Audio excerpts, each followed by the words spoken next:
चौथा स्तंभ या राज्याचा आणि देशाचा आहे, जो समाजाचे सगळी ज्या समस्या आहेत, समाजातील ज्या गोष्टी आहेत त्या सगळ्या मांडण्याचा प्रयत्न करत असतो। प्रशासनाच्या मध्ये काही चुका होत असल्या ते सांगण्याचा प्रयत्न करत असतो, चांगल्या गोष्टी झाल्या असल्या त्याचं माहिती देण्याचा प्रयत्न करत असतो। आणि आज मला या गोष्टीचा अभिमान आहे की जळगाव जिल्ह्यामध्ये आज पत्रकार दिनाच्या माध्यमातून जे सगळ्यात काळाची गरज आहे हेल्मेट वापरायची, ती सुरुवात जळगाव जिल्ह्यामधून होते आहे। त्यामुळे मी पत्रकार बांधवांचे खूप आभार मानतो।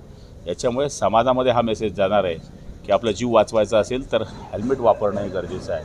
आणि आजच्या दिनाच्या मी खूप खूप शुभेच्छा देतो। भूजल संपदा पाहायला गेलं तर मोठ्या प्रमाणात दूषित पाणी आढळतं, ज्यामध्ये महाराष्ट्राचे हे बघा, आता काल परवाकडे मी 100 दिवसाचा आढावा घेतला, त्याच्यामध्ये हा विषय काही आलेला नाही। पण आता मी आजच मुंबईकडे रवाना होतो आहे। उद्या कॅबिनेट आहे, सगळ्या अधिकाऱ्यांशी बोलून बैठक घेईल आणि त्याच्यावर काय उपाय करता येईल त्याचे आदेश लगेच त्वरित करण्यात येतील। वाटपाचा प्रश्न तीव्र झालेला आहे। मिठगिरी समितीच्या अहवालानंतर तिथं पाणी कमी वाटप होतं। हे बघा, पाटबंधारे खात्याचे आदरणीय गिरीश भाऊ हे मंत्री आहेत आणि त्याचबरोबर आदरणीय राधाकृष्ण विखे पाटील हे त्या खात्याचे मंत्री आहेत। निश्चितपणाने ते दोघं समजदार आहे आणि त्यांना पाण्याच्या बाबतीमध्ये त्याचा अभ्यास आहे।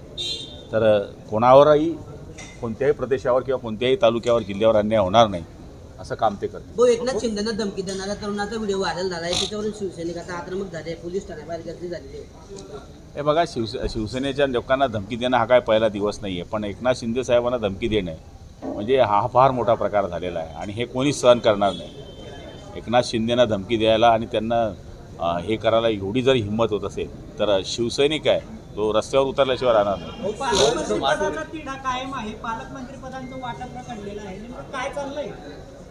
एक दोन दिवसामध्ये आपलं म्हणणं चं उत्तर मी निश्चितपणाने देईल, कारण की शेवटी 2 दिवसामध्ये पालकमंत्री डिक्लेअर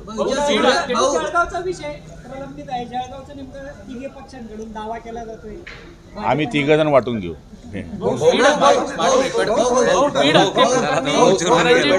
असं म्हटलं जातं आहे, पण राज्यामध्ये छुप्या पद्धतीने स्मार्ट बसवणं सुरू आहे। कसलं स्मार्ट प्रीपेड जे आहे ते बसणार नाही, मीटरचा विषय, पण छुप्या पद्धतीने ते बसवणं सुरू आहे। नाही, असं नाही होणार। असं असेल तर आपण माहिती द्या, आपण लगेच त्या अधिकाऱ्यांना सूचना करू। बीड हत्येप्रकरणी धनंजय मुंडेंचा राजीनामा घ्यावा असं संभाजीराजे म्हणतात। जो तो त्याची मागणी करतोय, पण शेवटी हा अधिकार माझा नाही आहे, हा अधिकार देवेंद्रजी आणि अजितदादांचा अधिकार आहे, त्यामुळे ते निर्णय घेतील। सुरेश दासांनी गंभीर आरोप केले, मुंडेंवरती 3 कोटीची डील झाल्याचं त्यांच्या सरकारने।